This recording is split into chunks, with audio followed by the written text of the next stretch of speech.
வணக்கம். மாணவர்களே, கண்ணதாசன் அருமையாக சொல்லுவார், தங்கங்களே நாளைய தலைவர்களே, நம் தாயும் மொழியும் ஒன்று, சிங்கங்களே வாழும் தெய்வங்களே, நம் தேசம் காப்பவர் நீங்கள். தாத்தா காந்தியும் மாமா நேருவும் தேடிய செல்வங்களே, பள்ளி சாலை தந்த அந்த தலைவனை நினைத்துக் கொள்ளுங்கள் என்று கண்ணதாசன் அருமையாக சொல்லுவார். நாளைய உலகின் தங்கங்கள் நீங்கள் தான். ஜோரா ஒரு கை தட்டுங்கள் பார்ப்போம். நல்லது நல்லது. Charity begins at classroom. நாளைய சமுதாயம் வகுப்பறையில் இருந்துதான் துவங்குகிறது என்கிறார் ஒரு அறிஞர். ஆக பள்ளி வகுப்பு என்பது நமக்கு ஒரு ஆலயம் போல கண்ணதாசன் அழகாக சொல்கிறார். கோவில் என்பதும் ஆலயமே, குடும்பம் என்பதும் ஆலயமே, நாணயம் இறைவனின் ஆலயமே. பள்ளி மாணவர்களாகிய நமக்கு இந்த பள்ளிதான் சிறந்த கோவில், ஆலயம் மற்றும் எல்லாமே என கருத்தில் கொண்டு இப்போது பட்டிமன்றத்தை தொடங்குவோம். கல்வியில் மேன்மையில் சிறந்து விளங்குவது அன்றைய மாணவர்களா இன்றைய மாணவர்களா என்பது தலைப்பு. அன்றைய மாணவர்கள் இன்றைய மாணவர்கள் என்ற விவாதத்துக்குள் நான் நுழைய விரும்பவில்லை. அன்றைய மாணவர்கள் என்று பேசுவதற்கு ஒருவர் வந்துள்ளார். இன்றைய மாணவர்கள் என்று பேசுவதற்கு ஒரு மாணவி வந்துள்ளார். நான் அந்த தலைப்பிற்குள் போக விரும்பவில்லை. உங்களைப் போலவே நானும் அவர்கள் பேசுவதை கேட்டு ஒரு தீர்ப்பை வழங்கலாம் என்று காத்து கொண்டிருக்கிறேன். ஆகவே இன்றைய மாணவர்கள் என்று பேசுவதற்கு அந்த மாணவியை அன்புடன் அழைக்கிறேன். அவையில் அமர்ந்துள்ள ஆண்டோர்களுக்கு சிறியவரை அன்பு வணக்கம். இன்றைய மாணவர்களே, கல்வியில் மேன்மையில் சிறந்தவர்கள். இன்றைய மாணவர்களே அந்த தலைப்பில் பேச வந்துள்ளேன்.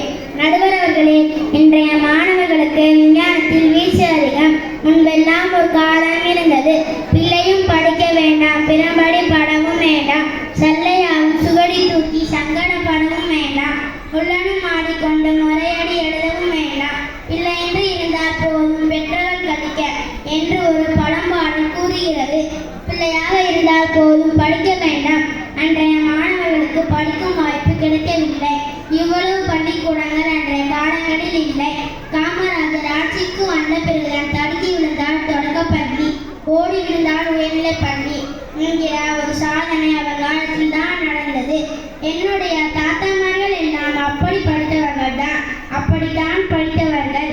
இவ்வளவு தொழில்நுட்பம், விஞ்ஞானம், செயல்பாட்டு கல்வி இது போன்ற வசதி எல்லாம் மிக மிக குறைவு. ஆக வில்வெட்டு எண்ணக்கூடிய அளவிற்கு தான் அன்றைய மாணவர்கள் இருந்தார்கள். ஆனால் இப்போது அப்படி இல்லை.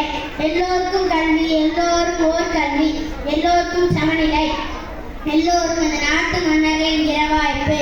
நடுவர்களே, மத்திய மாநில அரசு நடத்தும் தேர்வுகள் பற்றிய விழிப்புணர்வு அன்றைய மாணவர்களுக்கு கிடைக்க வாய்ப்பு இல்லை. இன்றைய தொழில்நுட்ப வளர்ச்சியில் பொருளாதாரத்தில் பெண் தங்கிய குடும்பங்களில் இருந்து அரசு அதிகாரிகள் உருவாகின்றனர்.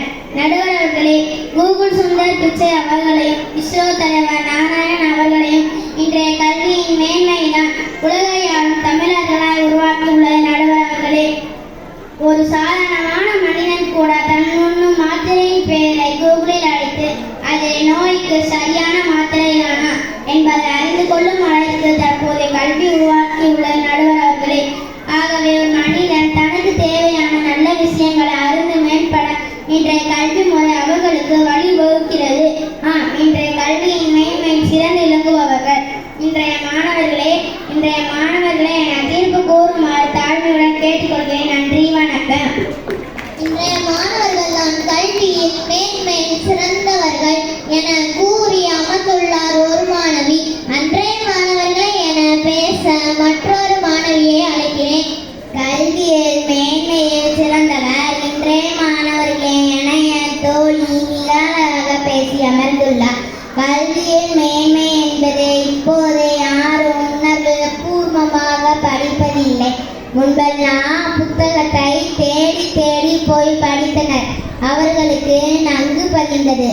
எப்போது கேட்டாலும் சொல்வார்கள். இப்போது இவர்கள் தேர்வுக்கு மட்டும்தான் படிக்கிறார்கள். உணர்வோடு படிப்பது உணர்ச்சியோடு தான் படிக்கிறார்கள்.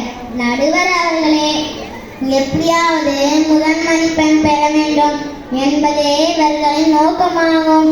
இவர்களுக்கு இப்போது புத்தகத்தை வாசிக்கும் பழக்கமே இல்லை. புத்தகத்தை வாசிக்கும் பழக்கம் இருந்தால்தான் அவன் கல்வியின் சிறந்த மேன்மையானவராக வர முடியும்.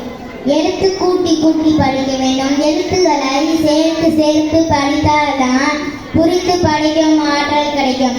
அதனால்தான் அவை சொன்ன சித்திரமும் கைப்பழக்கம் செந்தமிழும் நாப்பழக்கம் வைத்ததொரு கல்வியது. மனப்பழக்கம் என்று ஆமானதை பழக்கப்படுத்தக்கூடிய கல்விதான் அன்றைய மாணவர்களுக்கு இருந்தது. காரணம், அவர்களுக்கு நினைவாற்றல் அபாரமாக இருந்தது. அவர்களுக்கு வாய்ப்புகள் குறைவாக தான் இருந்தன.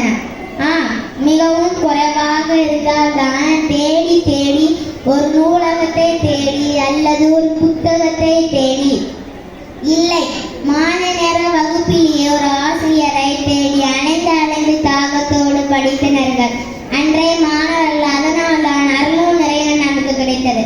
திருக்குறள் கிடைத்தது, சீவக சிந்தாமணி கிடைத்தது, வளையாபதி கிடைத்தது, சிலப்பதிகாரம் கிடைத்தது, மணிமேகலை கிடைத்தது, குண்டலகேசி கிடைத்தது. இவையெல்லாம் எழுதியவர்கள் யார்? இன்றைய மாணவர்கள். நடுவர் அவர்களே, ஒரு சிலப்பதிகாரத்தை போல் ஒரு காப்பியமோ இன்றைய மாணவர்களால் படிக்க முடியுமா? நடுவர் அவர்களே, ராமாயணம் போன்ற மகாபாரதம் போன்ற ஒரு இதிகாசத்தை